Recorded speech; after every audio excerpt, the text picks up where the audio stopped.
Hello, honey. Hello, are you coming home tonight? No, I don't think I can make it home tonight. Hey, what's up with you? Last night also didn't came. About that, you hung up the phone. I know, I'm very sorry, but I had something very important to do, so I had to hang up the phone. Honey, don't be angry. I'll make it up to you, I promise. Okay, I understand. But never hang up the phone. Sure, honey. I promise I'll never do it again. What's happening?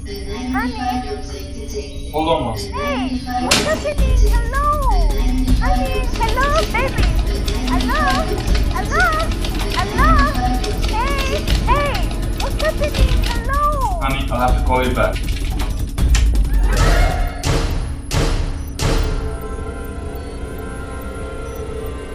Oh God.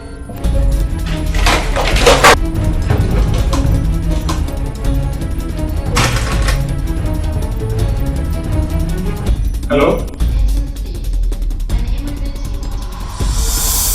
So, According to the report given by Professor Ekbal, he detected something coming towards Earth just 10 minutes ago. oh God, where? We don't know if it's exactly located, that's the problem, but it was last detected somewhere above the Indian Ocean and then it just vanished. What do you mean? It just vanished? Does it mean it had fallen somewhere already? That's the thing we have to find out. Professor! Meeting has been called. Yeah, we know we are heading there. Have they already reported about it to the RS headquarters? Yes, Senior Professor also has been called of all these new pieces. How come we haven't detected the signal? Everyone is puzzled. We called NASA, but they also haven't detected anything same as here. I think we better go to the meeting. Sure, let's go. Let's go.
ꯑꯝꯇ ꯈꯟꯕꯤꯌꯨ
Chasha, ngasi Manipur Mountaineering and Trekking Association na silliba game pachigi khangal laban na koi singa se numit tarani gi trekking camp ama tharagani koi masen amana amagi mateng pangna mai pakpa kongchet ama oingedabani ware haduna ningin naba yade ko kongchet asigi matungda kongchet kaya amasu chatkigedori bani hoina halakpa numito maduda nakoi game fire tawuni hey noi kanamta guide yaugde haidana atukaran tawuno tarani subunumita nakoi masida report tawrgadabani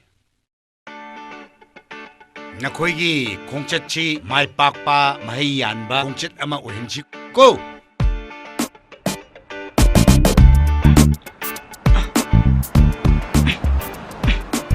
야이 산업 비썸도 상호 해보니 그이기니 하게 강대해줘 보승지 합절람 오가리다 헐 너 시디 어디나 라크란네 탱크라니 합절람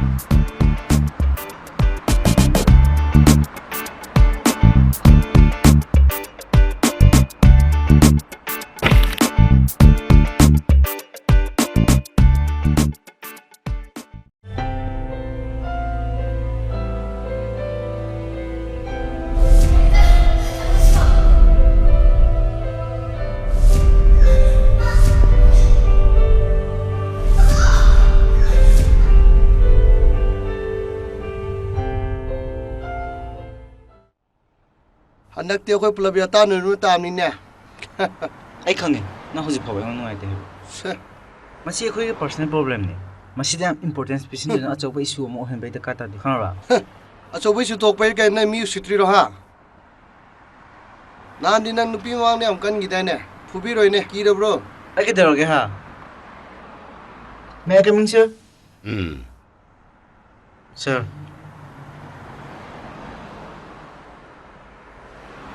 Nangi team gi mi wale haibado. Aina temga khabaga hablabani. Ai khangi. Nanga temga nungai na dabal lagi haibado. Ado masidi team work ni. Ha. Nangi personal gi problem dudi nangna manungda dum lehno. Nangna guide yaw gi hairibdo. Ning tem yawribduna mana khare experience lebani.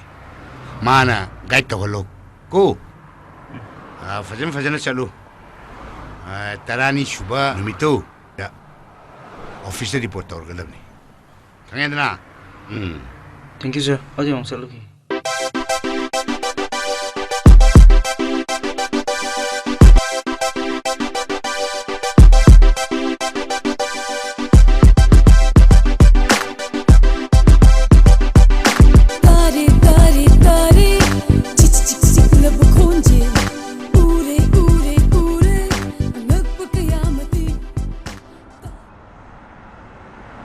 ꯑꯗꯣꯝꯗ ꯇꯣꯡꯅ ꯌꯥꯗ꯭ꯔꯥ? ꯌꯥꯔꯅꯤ. ꯑꯩ ꯁꯤ ꯁꯨꯝ ꯐꯝꯃꯒꯦ. ꯌꯥꯔꯅꯤ ꯑꯗꯨꯗꯤ. ꯑꯩ ꯁꯤ ꯇꯣꯡꯉꯦ. ꯑꯩ ꯃꯃꯥꯡ ꯇꯣꯡꯉꯦꯀꯣ.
ꯍꯧꯖꯤꯛꯀꯤꯗꯨꯅ ꯀꯩ ꯍꯥꯏꯕ? ꯑꯩ ꯀꯩꯗꯧꯔꯒꯦ? ꯇꯧꯏꯗꯨꯗꯤꯅꯦ ꯍꯧꯖꯤꯛ. ꯁꯥꯏꯟꯒ ꯇꯧꯗꯅ. ꯀꯩ ꯇꯧꯁꯤꯅ? ꯒꯥꯔꯤꯃꯨꯛ ꯌꯥꯗ꯭ꯔꯕꯣ? ꯌꯥꯏꯗ. ꯍꯦꯔꯣꯁꯤꯡꯁꯦ ꯏꯁꯤꯡ ꯏꯆꯥꯎ ꯊꯣꯛꯂꯛꯀꯅꯦꯅ ꯍꯥꯏꯗꯣꯛꯄ ꯆꯠꯈ꯭ꯔꯤꯕ.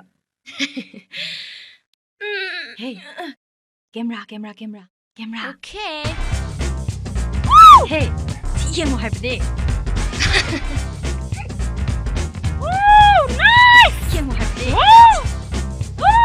ꯀꯩꯅꯣ ꯇꯧꯔꯤꯗꯨꯅ?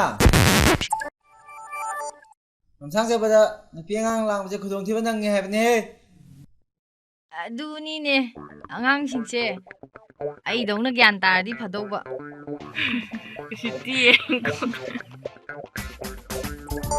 ꯂꯣꯏꯅꯔꯕ꯭ꯔꯥ? ꯆꯠꯅꯕ ꯇꯧꯁꯦ. Don't get puzzled, it's your decision.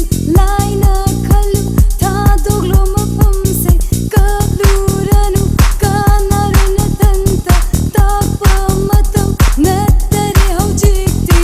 Chalu, baby you can make it right. Feeling alive, yum no. Chalu,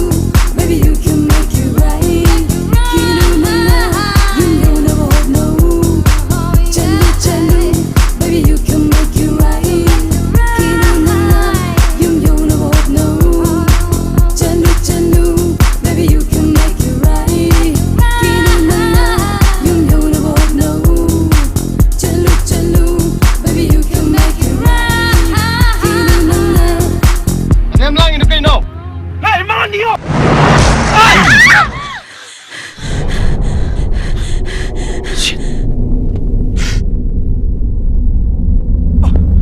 ꯍꯧꯖꯤꯛꯀꯤꯗꯣ ꯀꯩꯅꯣ?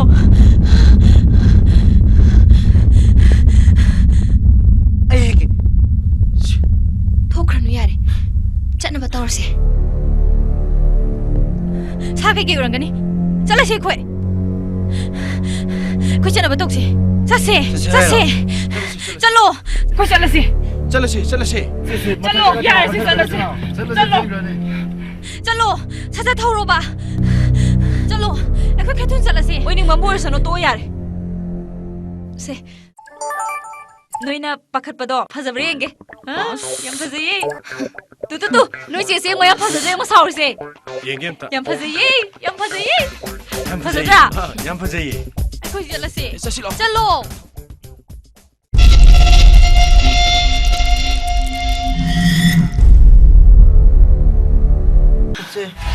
Kaino. ꯁꯦ ꯀꯅꯥ ꯂꯧꯅꯔꯁꯨ.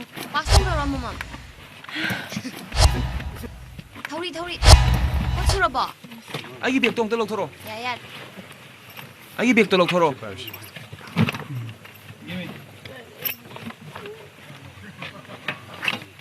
Slungre he bag sina maroma. ꯊꯧꯔꯤꯗꯣ ꯀꯅꯥꯅꯣꯝꯗ ꯄꯤꯈ꯭ꯔꯣ.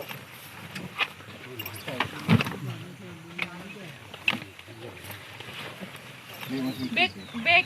ꯃꯃꯥꯡꯗ ꯌꯥꯎꯔꯦ. ꯃꯌꯥꯝ ꯄꯨꯂꯞ ꯂꯦꯞꯁꯟꯕꯤꯔꯛꯑꯣ. ꯑꯩ ꯋꯥ ꯑꯝꯇ ꯊꯝꯍꯧꯒꯦ. ꯏꯁꯥꯒꯤ ꯄꯣꯠ ꯁꯨꯕꯤꯅꯔꯕꯣ? ꯁꯨꯔꯦ. ꯍꯟꯗꯛꯀꯤ ꯑꯩꯈꯣꯏꯒꯤ ꯆꯠꯀꯗꯧꯔꯤꯕ ꯇ꯭ꯔꯦꯀꯤꯡ ꯀꯦꯝꯞꯁꯤꯗ ꯑꯩꯅ ꯂꯤꯗ ꯇꯧꯔꯒ ꯆꯠꯂꯗꯕꯅꯤꯅ ꯁꯥꯔꯅ ꯍꯥꯏꯕꯒꯤ ꯃꯇꯨꯡ ꯏꯟꯅ ꯑꯩꯒ ꯌꯥꯎꯗꯅ ꯀꯅꯥꯝꯇꯅ ꯊꯕꯛ ꯑꯃꯠꯇ ꯇꯧꯕ ꯌꯥꯔꯣꯏ. Okay. ꯃꯌꯥꯝ ꯆꯠꯁꯤꯔꯥ? That's it. ꯄꯣꯠ ꯁꯨꯅꯔꯦꯀꯣ? ꯃꯌꯥꯝ ꯇ꯭ꯔꯦꯀꯤꯡ ꯆꯠꯄ ꯍꯧꯔꯁꯤꯔꯣ. Come on. Come on, let's go.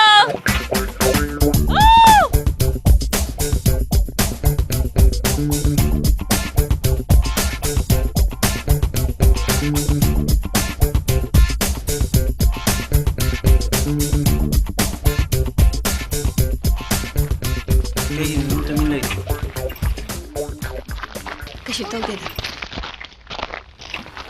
ꯅꯪꯁꯦ ꯐꯪꯕ ꯅꯨꯡꯉꯥꯏꯇ꯭ꯔꯤꯕ. Kashi kaideda.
쟤, 땅콩 먹고 돈 이거.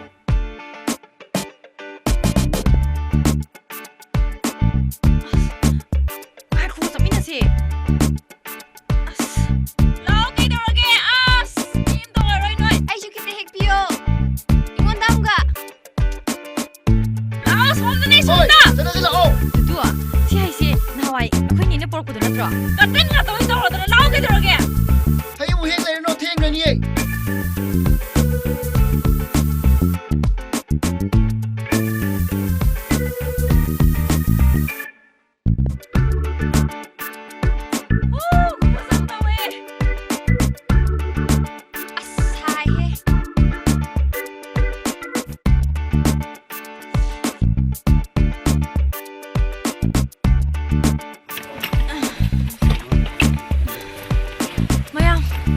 Mga khata pothagise. mayam swai da mu pothaga leirase hairo Ngata pothase. Minit mga khata pothagise. Ai waba na sidore. Potharo do. 보타세 보타세 mayam loi wannaramani masi wa ningdadana tawrisi yengune mayam si loi wannare done Ah. 컴세 Ai su phame. Ware! video kita namo Se. Back. Se. Si kana payo. kamda Ai camera namake.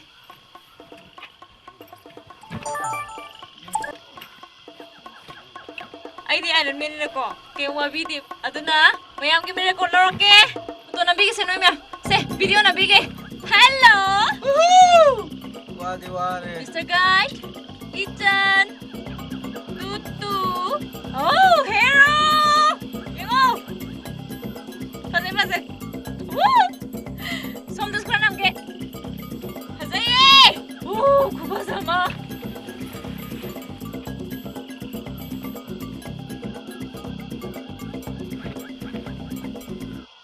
Ai. As. Masuk kasi karipit na to. Oi. Hando. Camera block tau re. Camera block tau hando. Sinu pi sine ne camera de hek tau le dam ni. Horen camping site yaw ga ne battery loi gre tau jani ko. Battery extra yauri. Yaw bi ri bro. Ngasangay na misina kanada no. tutu da natana kanado ini ge asnu Hey si dida. media de go Mayam chanab tawse. Ado hoji akhoi mu thate sine kadai dano.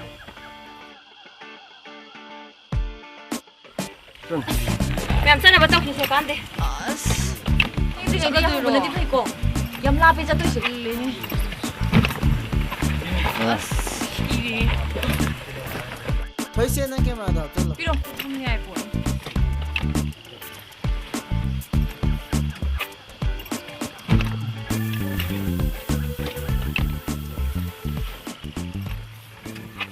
Yengo an yumam leire.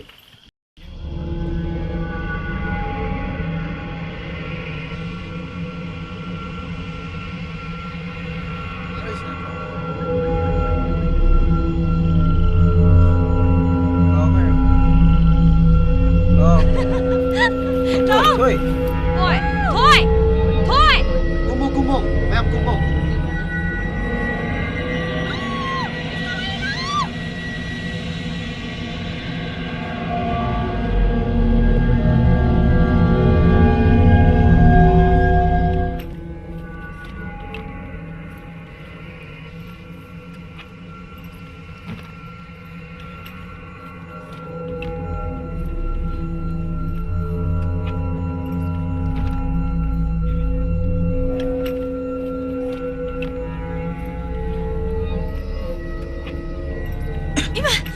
Yai.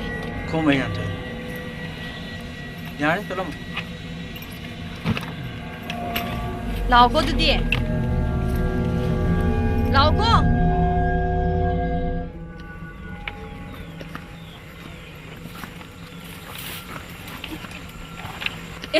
Asa yung mam lady. Yung sigo mi lay jalo. Khangdin.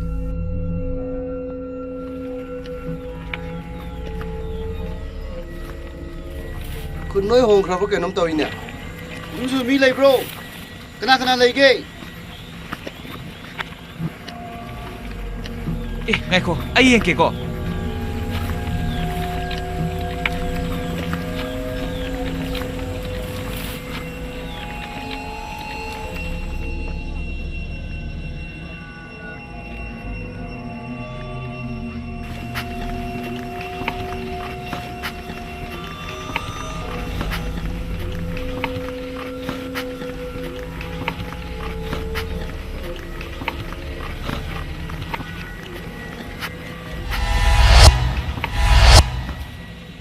yumsidi mi lei bam tu de sidi kanam lei chama le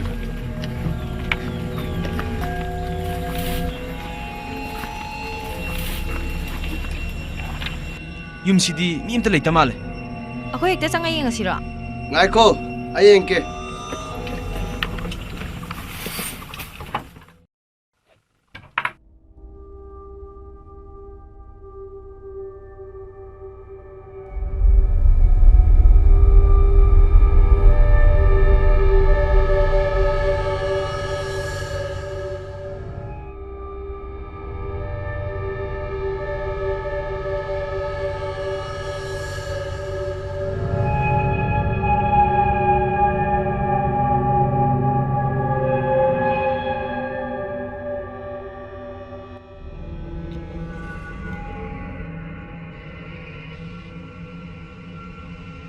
ꯀꯅꯥꯝ ꯂꯩꯇ꯭ꯔꯣ ꯀꯩꯗꯧꯔꯒꯦ ꯈꯪꯗꯦ ꯀꯅꯥꯝꯇ ꯂꯩꯇꯕ ꯃꯥꯜꯂꯦ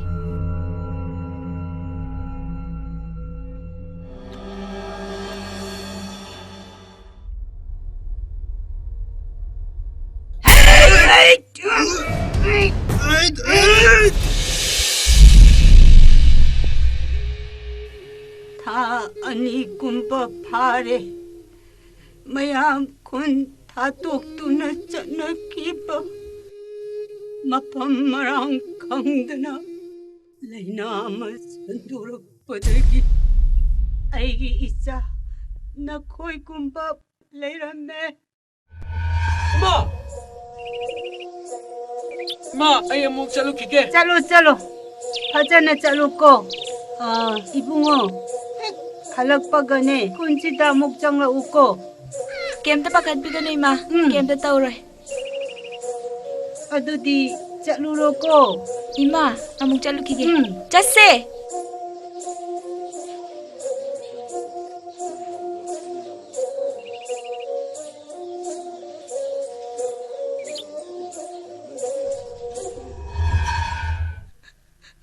ꯅꯈꯣꯏꯒꯨꯝꯕ ꯆꯤꯡ ꯀꯥꯕ ꯂꯥꯛꯄ ꯃꯤꯑꯣꯏ ꯈꯔꯅ ꯅꯣꯡꯃ ꯂꯝꯕꯤ ꯇꯥꯛꯄꯤꯌꯨ ꯍꯥꯏꯗꯨꯅ ꯄꯨꯗꯨꯅ ꯆꯠꯈꯤꯕꯗ ꯉꯁꯤ ꯍꯜꯂꯛꯇꯔꯦ ꯑꯩ 이사부 가이브네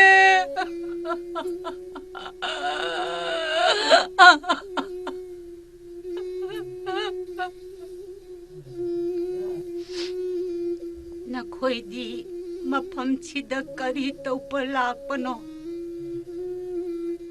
इमा कोई चिंकाबा लापने है पोथागेना चंगक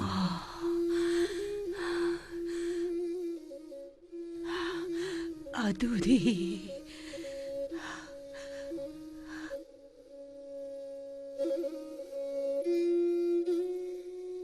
नकोई चटपदो चिंथकता अचूम चटकरो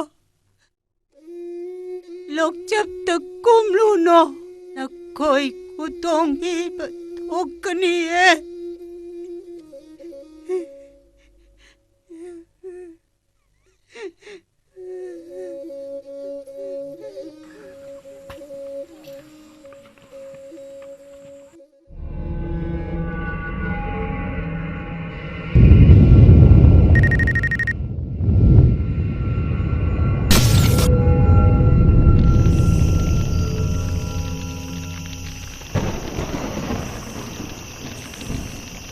thôi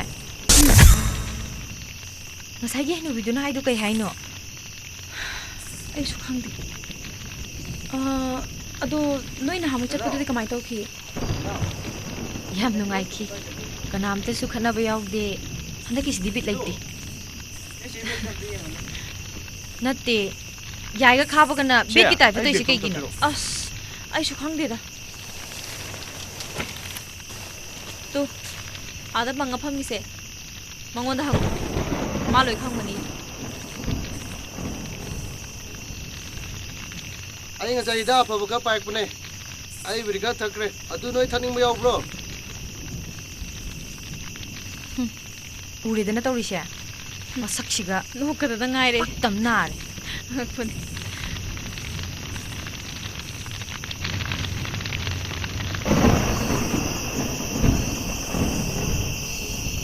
ꯆꯦ ꯀꯩꯗꯧꯔꯒꯦ ꯇꯨꯃꯤꯟꯅ ꯑꯗꯨꯝ ꯐꯝ ꯂꯩꯗꯨꯕꯣ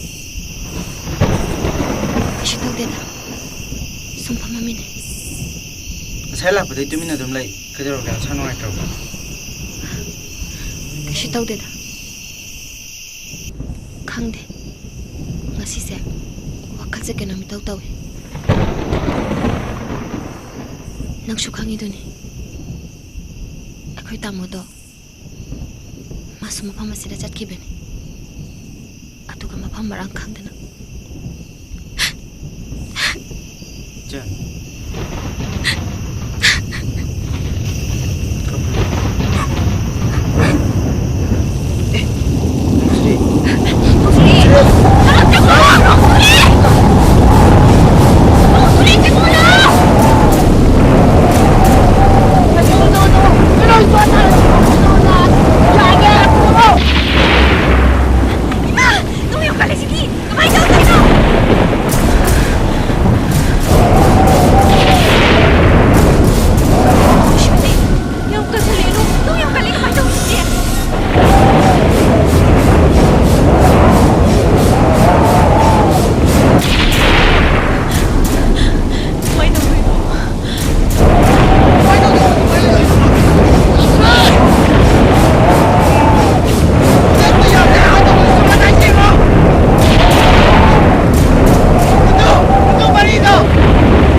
ꯆꯣꯠꯇ꯭ꯔꯣ ꯑꯩ ꯑꯁ꯭ꯋꯥꯏꯗ ꯑꯝꯇ ꯐꯝꯃꯨꯈꯤꯒꯦ ꯑꯩ ꯐꯤꯁꯦ ꯂꯣꯏ ꯆꯣꯠꯂꯦ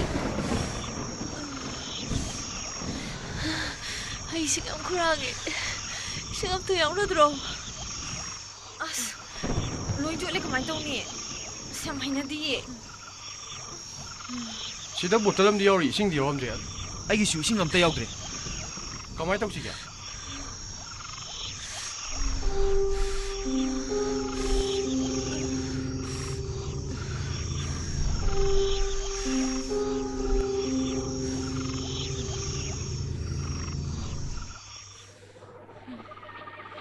ꯀꯅꯥ ꯑꯩꯒꯤ ꯆꯤꯡ ꯊꯤꯕ ꯆꯠꯂꯨꯁꯤꯒꯦ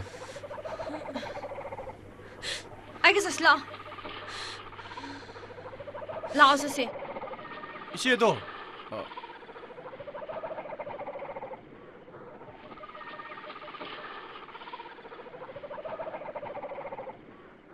레오로다 ꯑꯩ ꯑꯗꯨꯝ ꯆꯠꯂꯒꯦ ꯋꯥꯔꯝꯃꯅꯤ ꯀꯥꯏꯗ ꯆꯠꯂꯤꯗꯨꯕꯣ ꯇꯥꯗ꯭ꯔꯣ ꯉꯁꯥꯏꯗꯤ ꯆꯤꯡ ꯊꯤꯕ ꯆꯠꯅꯤ ꯍꯥꯏꯗꯣ ꯀꯥꯏꯗ ꯊꯤꯕꯗꯣꯏꯕ ꯊꯤꯗꯥꯏꯅ ꯁ꯭ꯋꯥꯏꯅ ꯄꯣꯠꯃꯗꯒꯤ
ꯋꯥꯠꯂꯤꯗ ꯀꯗꯥꯏꯗꯩꯅꯣ ꯍꯧꯕ ꯍꯧꯗ꯭ꯔꯤ ꯑꯗꯨꯗꯤ ꯀꯃꯥꯏ ꯇꯧꯅꯤ ꯏꯆꯦ ꯆꯥꯅꯕꯁꯨ ꯂꯩꯁꯤꯜꯂꯛꯇ꯭ꯔꯦ ꯑꯗꯨꯗꯤ ꯃꯥꯏꯅꯔꯅꯤꯗ ꯎꯃꯪꯗꯕꯨ ꯆꯥꯅꯕ ꯐꯪꯗꯦꯕ꯭ꯔꯣ ꯅꯥꯎ ꯍꯥꯕ ꯅꯇꯣꯟꯗ ꯗꯐꯝꯃꯤꯗꯣ ꯇꯟꯗ꯭ꯔꯣ ꯗꯐꯝꯁꯤ ꯂꯥꯎꯗꯅ ꯌꯥꯖꯔꯦ ꯑꯩꯈꯣꯏ ꯅꯨꯄꯤꯅ ꯑꯃꯛꯇ ꯅꯞꯇꯨꯅ ꯂꯩꯕꯗꯣ ꯌꯥꯝꯅ ꯅꯖꯗꯦ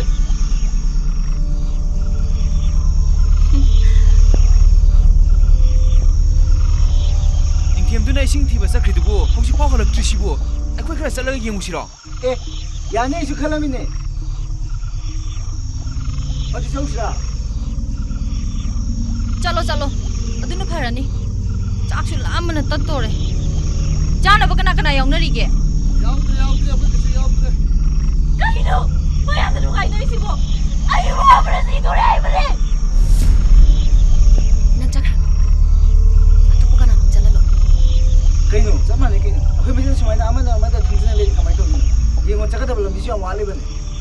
ꯆꯠꯂꯣ ꯅꯪ ꯅꯨꯄꯤꯗ ꯑꯩ ꯁꯦꯝꯕꯤꯔꯝꯃꯒꯦ ꯀꯩꯝ ꯋꯥꯔꯨꯅꯣ. ꯅꯪꯗꯤ ꯆꯠꯄ ꯀꯩ ꯍꯥꯏꯒꯦ? ꯅꯪ ꯖꯔꯅꯤ ꯂꯥꯛꯄꯗ ꯅꯪ ꯀꯩꯗꯧꯔꯒꯦ? ꯅꯪ ꯍꯥꯏꯔꯣ ꯀꯩ ꯍꯥꯏꯅꯣ? ꯅꯪꯗꯤ ꯀꯩꯗꯧꯔꯒꯦꯕ?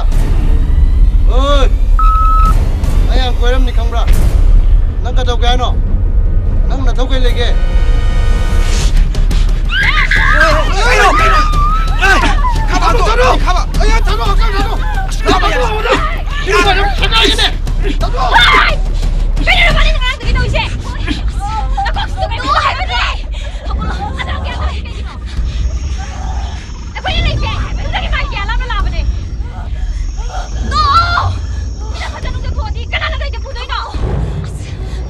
ꯍꯣꯏ ꯅꯪ ꯅꯊꯧ ꯀꯩ ꯂꯩꯒꯦ? ꯊꯥꯗꯣ! ꯇꯕ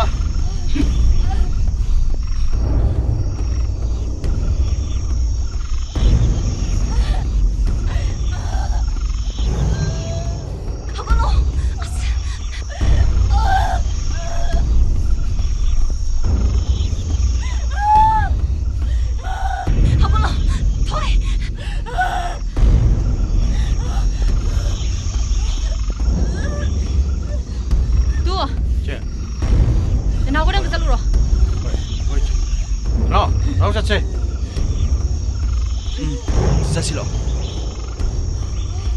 ꯂꯥꯛꯑꯣ ꯁꯤ ꯃꯤꯁꯤꯡꯁꯤꯒ ꯃꯥꯟꯅꯕ ꯀꯥꯟꯅꯄꯣꯟꯇꯦ.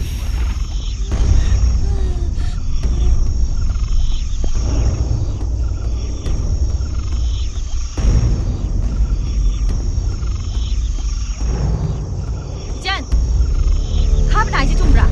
아이디 나 한개 강대나. 미나 아이지 너무한다네.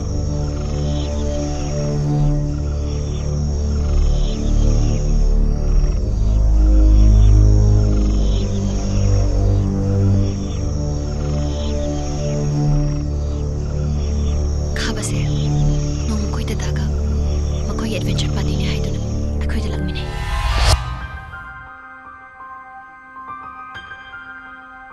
ꯆꯟ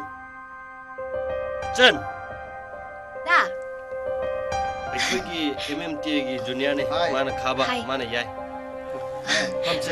ꯐꯝꯁꯦ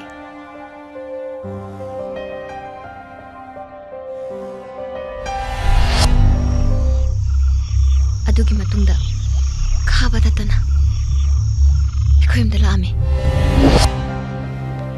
ꯗꯗꯥꯅ ꯑꯩꯕꯨ ꯀꯧꯔꯛꯑꯦ ꯑꯗꯨꯒ ꯃꯃꯥꯟꯅꯕ ꯃꯌꯥꯝ ꯈꯪꯅꯍꯟꯗꯨꯅ ꯋꯥꯔꯤ ꯋꯥꯇꯥꯏ ꯁꯥꯟꯅꯍꯜꯂꯝꯃꯤ ꯃꯥꯒꯤ ꯃꯤꯠꯌꯦꯡ ꯑꯃ ꯑꯩꯉꯣꯟꯗ ꯇꯠꯇꯅ ꯌꯦꯡꯉꯦ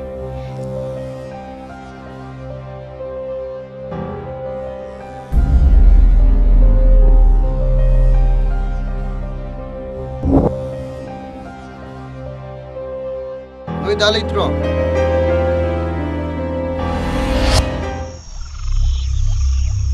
ꯅꯣꯡꯃ ꯗꯗꯥ ꯇ꯭ꯔꯦꯀꯤꯡ ꯆꯠꯈꯤꯕ ꯅꯨꯃꯤꯠ ꯑꯃꯗ ꯈꯥꯕ ꯑꯩꯒꯤ ꯀꯥꯗ ꯆꯪꯉꯦ ꯑꯗꯨꯒ ꯑꯩꯕꯨ ꯅꯨꯡꯁꯤ ꯄꯥꯝꯃꯤ ꯍꯥꯏꯗꯨꯅ ꯑꯆꯤꯛꯄꯒꯤ ꯈꯨꯗꯣꯡꯆꯥꯕ ꯂꯧꯅꯕ ꯍꯣꯠꯅꯔꯝꯃꯤ ꯃꯇꯝ ꯑꯗꯨꯗ ꯌꯥꯏꯁꯨ ꯇꯥꯃꯣ ꯍꯪꯕ ꯂꯥꯛꯈꯤ ꯌꯥꯏ ꯑꯩꯒꯤ ꯋꯥꯐꯝꯁꯦ ꯀꯅꯥꯗꯁꯨ ꯈꯪꯍꯟꯗꯦ ꯂꯣꯠꯇꯨꯅ ꯑꯗꯨꯝ ꯊꯝꯈ꯭ꯔꯦ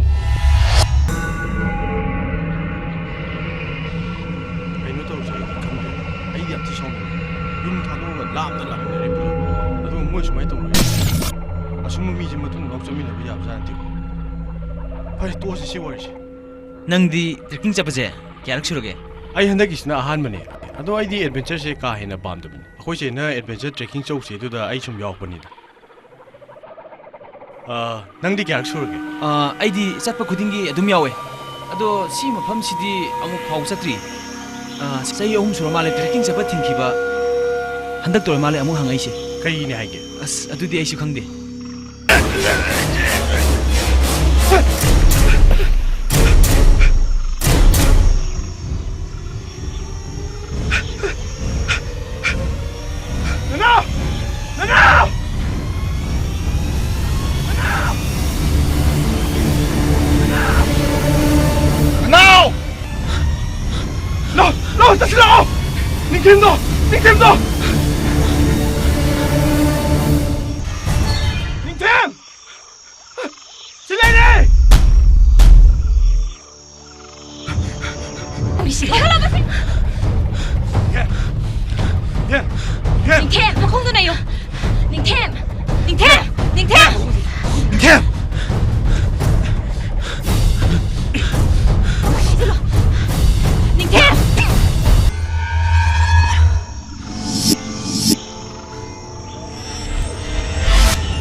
Anh sai xin sokpa. Chalu budagi. Adagi. Halakpada igyan dadre. Thank God.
캠디!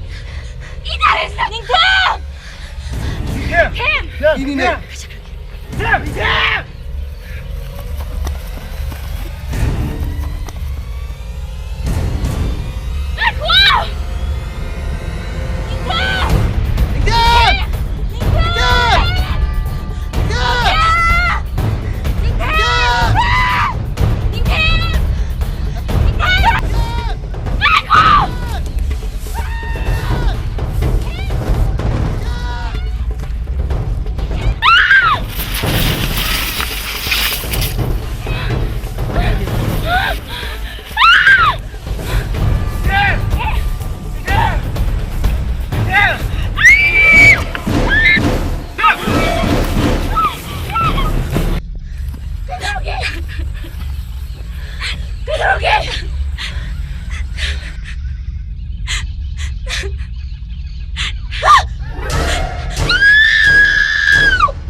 थोइबा थौदोकसिंसे आइदि मंगा चप माने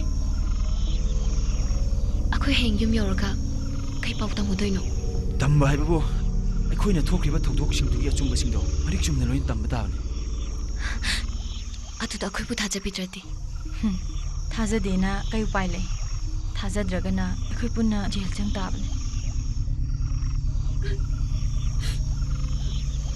कब कनो कब कनो से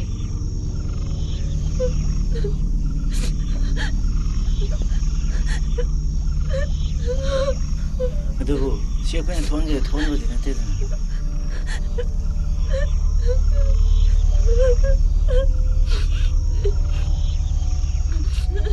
ꯉꯁꯤꯒꯤ ꯊꯧꯗꯣꯛꯁꯤꯡ ꯑꯁꯤ ꯀꯅꯥꯝꯇꯗ ꯍꯥꯏꯗꯕꯅ ꯐꯔꯅꯤ ꯏꯆꯦ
ꯊꯥꯡꯗꯕ ꯌꯥꯔꯣꯏꯅ ꯅꯣ ꯊꯥꯡꯅꯕ ꯑꯃ ꯁꯦꯝꯁꯤ ꯑꯝꯇ ꯊꯨꯅ ꯁꯦꯝꯃꯣ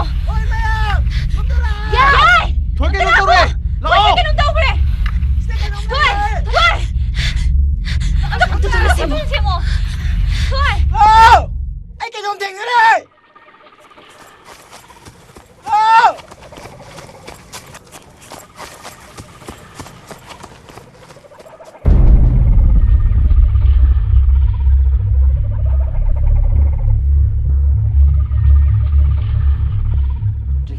Singa bermana kau?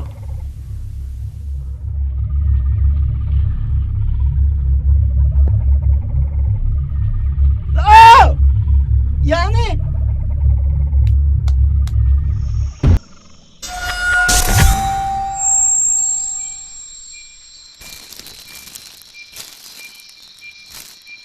Now, kau biar ke baik tu dah.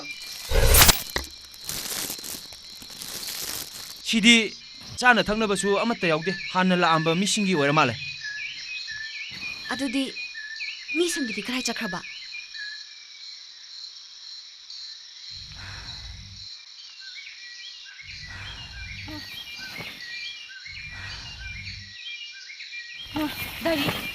Dairy ꯑꯃ ꯂꯩꯔꯦ ꯗꯥꯏꯔꯤ ꯑꯩꯈꯣꯏ ꯇꯥꯃꯣꯒꯤꯅꯦ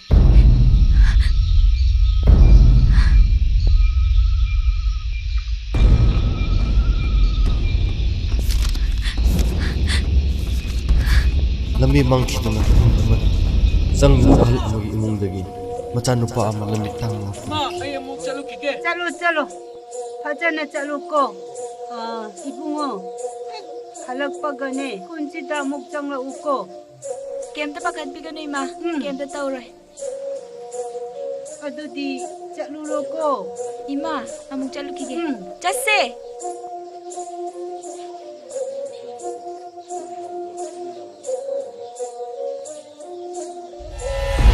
ngasi thungba numit ni sure adubu mafam ram khangdana ayo amakana sure lakam khuduma mafam ram khangdre aju kari tobodobno haiba khangsilak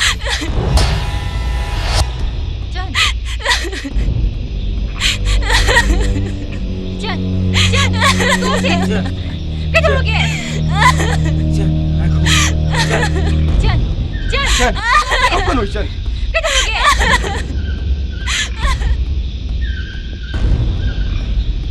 Jan kapan Jan tuh ba Jan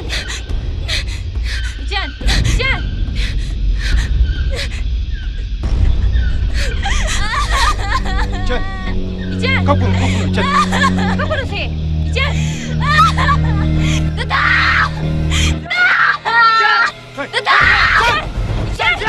Eko ayo sini tuh Pak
ꯏꯆꯦ ꯒ꯭ꯌꯥꯟ ꯇꯥꯎ ꯏꯆꯦ ꯑꯃꯨꯛꯇ ꯒ꯭ꯌꯥꯟ ꯇꯥꯎꯕ ꯍꯣꯏ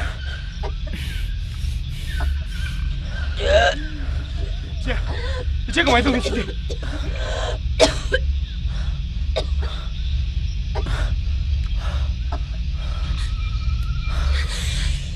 네. Thôi tao ra. 뭐 혼도 봐요. 네. Cô thoát ra xem yêu. Tôi chưa được.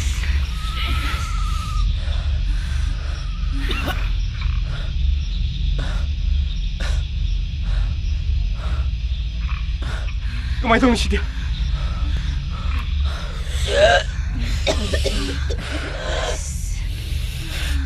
네.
Jan, nang waradi potharodana. Yanida. Wadida.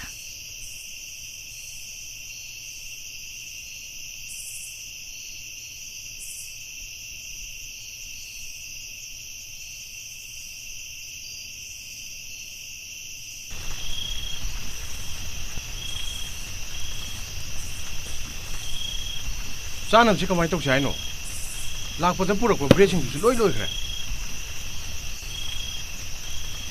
Bread ꯈꯔ ꯉꯁꯥꯏ ꯕꯦꯒꯇ ꯌꯥꯎꯈꯤꯗꯥꯏꯅꯦ ꯍꯣꯏꯁꯦ ꯏꯁꯤꯡꯒ ꯕ꯭ꯔꯦꯗꯇꯨꯒꯅ ꯄꯥꯛꯅ ꯆꯥꯕ ꯍꯥꯏꯗꯨꯅꯤ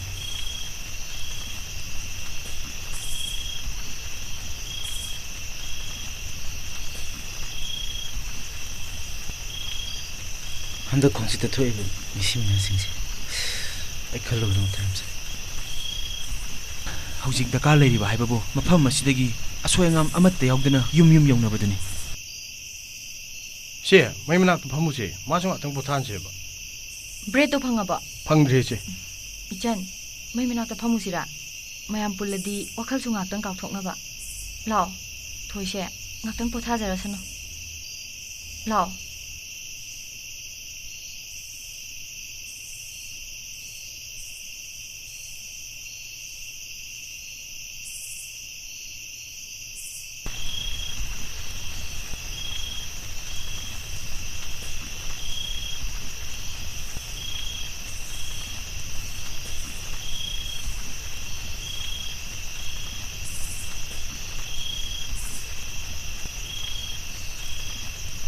짠, 자기도 남게 부르나 보나 불러. Mane. Aigi bunge. Kamay na mangkrino. Hauzik maroy rokom lobisi. Meteorite ama Bharat ki mafam amada tasinkre. Ngarang numidang ikhang khangawdana meteorite ama Bharat ki mafam amada tasinkre hairi. Satellite na tasinkre ba chapchaw mafam amadadi detect tawba ngamawdre hairi. RRC na aroi boina detect tawbada Bharat ki mafam amada tasinkre. Aduga tasinkre ba chapchaw mafam di khangba ngamawdre hairi. Aduna RRC na makata na investigation tawnaba thawak lokatkre. Imphal sahar nong na thumatle. Handak hapta amni rom sida nong kana chubana maram oiduna imphal gi mafam ayamba ising na thumatle aduna maram oiduna prajada sathok jasin tawbada apanba kaya pire hairi hojik pawi marak thakpoina atenba break ama Damo, furit. Kau kawine. Damo, fazana section na chalu ko. Hoi.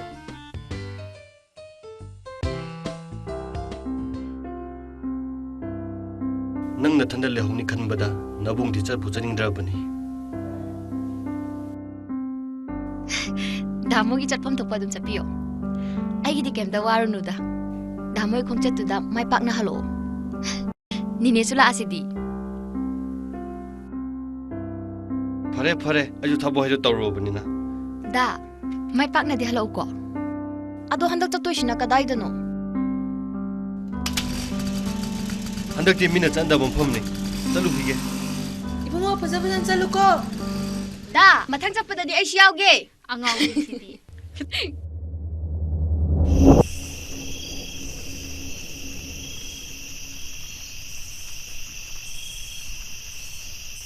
Ijan, noi tamo noi ram se kai na. MMT gi tracking guide oram bane. Atudagi private guide on ki bane. Numit atudai chakki badagi. Akoi tamo to papa mara madung khangki je.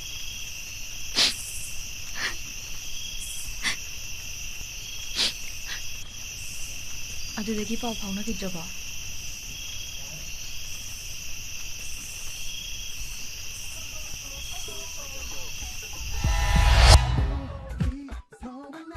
I can't tell you what it really is. I can only tell you what it feels like. And right now it's still. Hello? Da. Hello? Chan. Ai mafum yore. Nungai ba nang bo? Ini di laktri bo. Ngarang dei leye. Da nang kyang kun chang gi doino. Hapta ani mu sang kini. Ado nang ini gani thana le mu ko. Hoi da. Hello? Hello? Da. Hello? Hello da. Hello?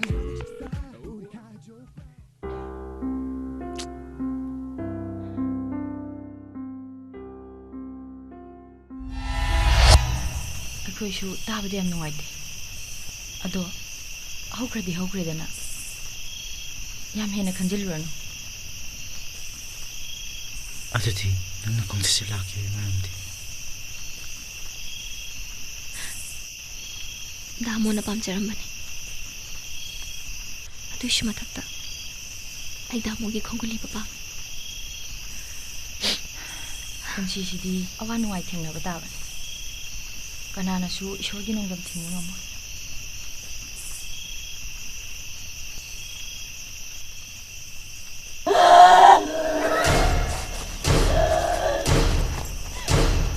Hoi. Kedoroge. Hoi. Kedoroge. Kedoroge. Hoi. Digi mo. Hoi.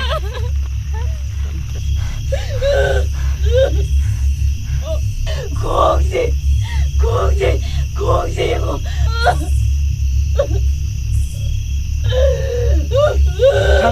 Rangdom.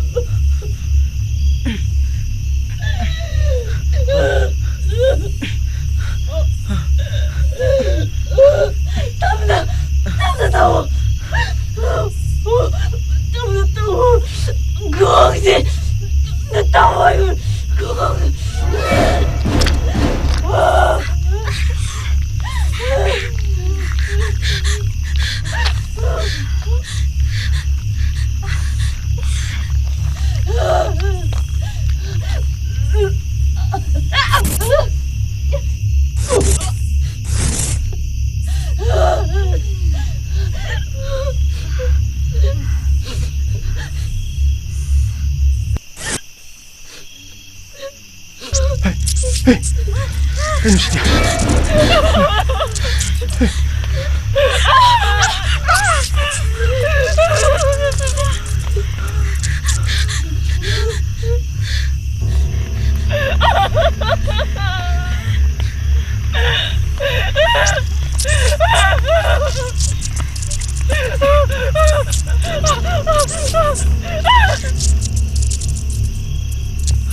ꯍꯧꯖꯤꯛꯇꯤ ꯀꯣꯠꯄ ꯅꯠꯇꯅ ꯎꯄꯥꯏ ꯑꯝꯇ ꯂꯩꯔꯣꯏ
Farabra.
ꯑꯩꯊꯣꯏꯒꯤ ꯃꯑꯣꯡꯁꯦ ꯌꯥꯝ ꯅꯨꯡꯉꯥꯏꯇꯦ ꯑꯩꯁꯨ ꯃꯥꯒꯤ ꯈꯟꯕꯗ ꯌꯥꯝ ꯅꯨꯡꯉꯥꯏꯇꯦ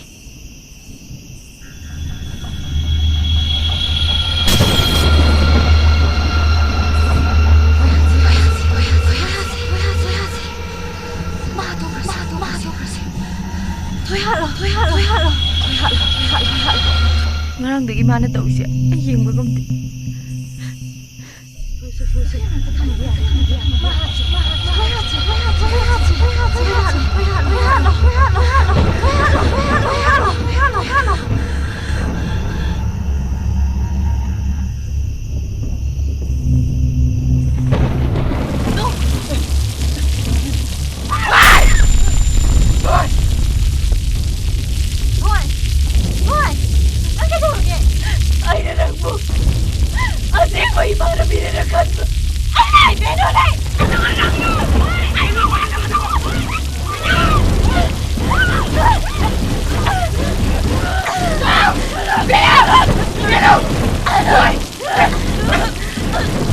Yeah!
그대로 개미.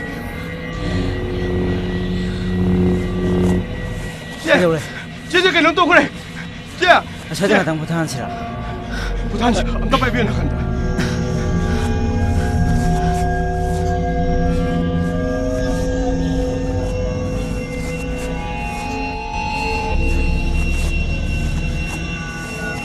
저대가 당 부탄시.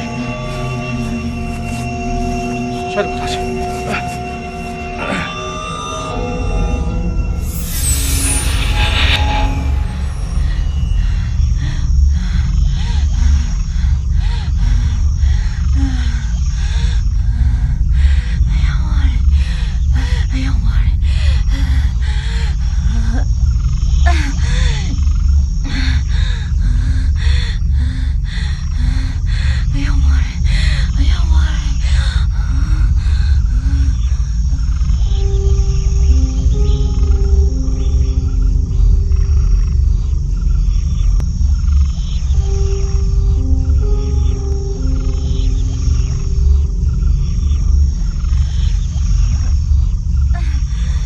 ꯆꯠꯅꯕ ꯇꯧꯁꯤꯔꯥ ꯃꯝꯗ꯭ꯔꯤꯉꯩꯗ ꯈꯔ ꯐꯒꯗꯕ ꯃꯐꯝ ꯑꯃ ꯌꯦꯡꯉꯨꯕꯅ ꯑꯗꯨꯗꯤ ꯏꯆꯦ ꯆꯠꯅꯕ ꯑꯃꯨꯛ ꯇꯧꯔꯁꯤꯔ ꯏꯆꯦ ꯉꯥꯛ ꯄꯣꯊꯥꯈꯤꯒꯦꯔ ꯏꯆꯦ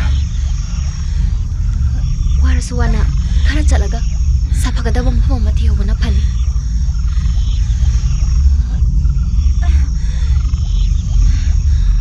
ꯑꯗꯨꯗꯤ ꯏꯆꯦ ꯆꯠꯅꯕ ꯑꯃꯨꯛ ꯇꯧꯔꯁꯤꯔ ꯏꯆꯦ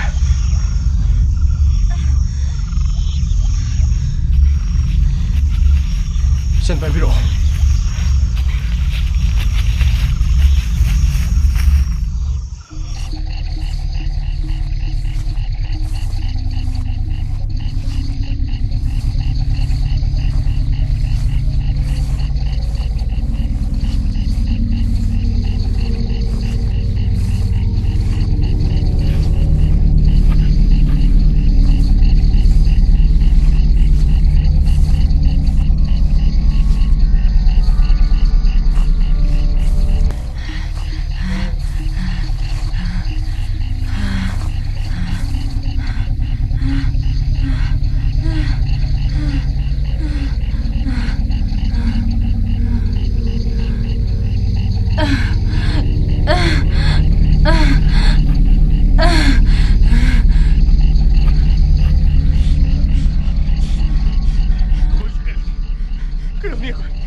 왜 그래요?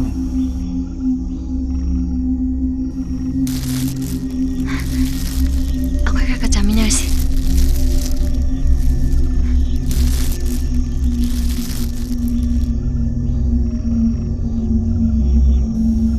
Hawalo, penuse.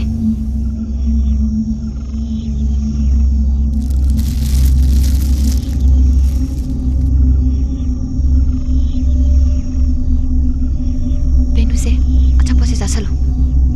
Payo.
씨, 봐요.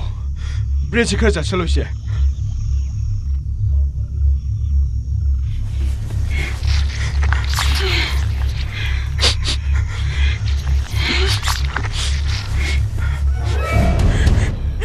씨, 씨.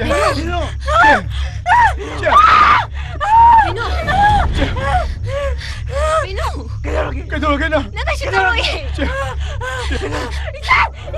왜 누가 나서라고 이간!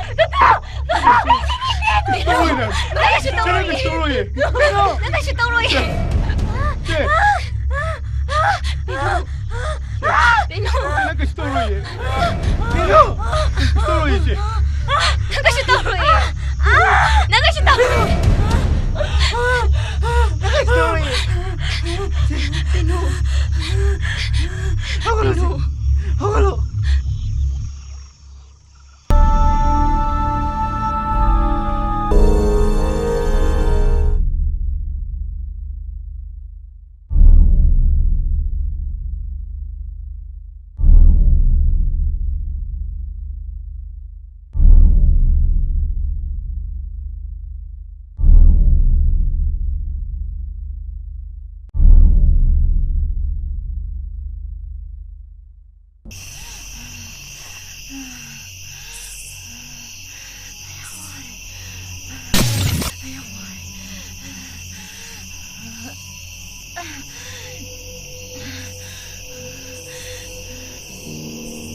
Mirai bro. Yumse Mirai bro. Yumse Mirai bro. Mirai bro. Mirai bro. Mirai bro. Ako'y mamatakan niyo. Ako'y imatay kita pang niyo.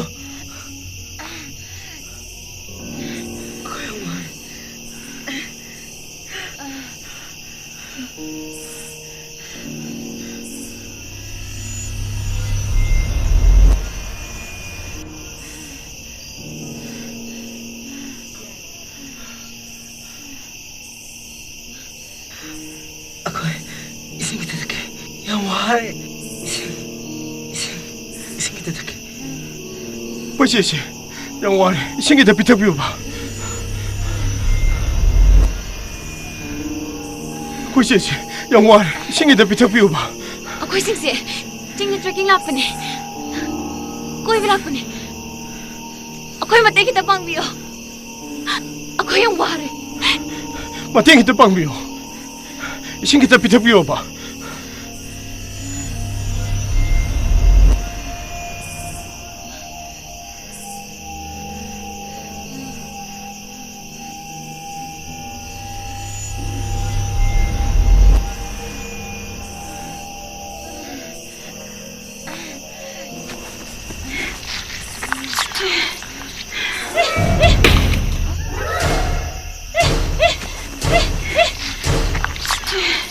Amerika!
Nói chị đi.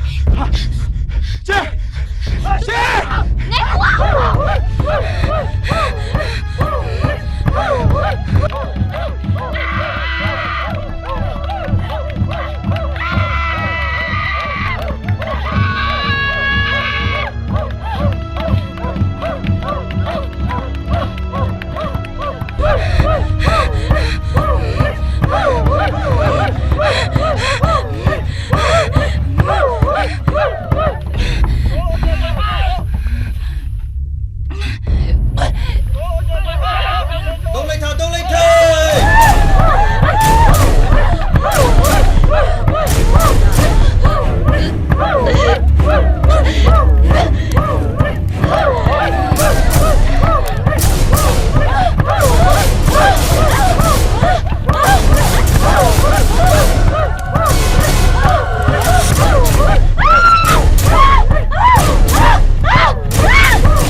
Lako ay ba din?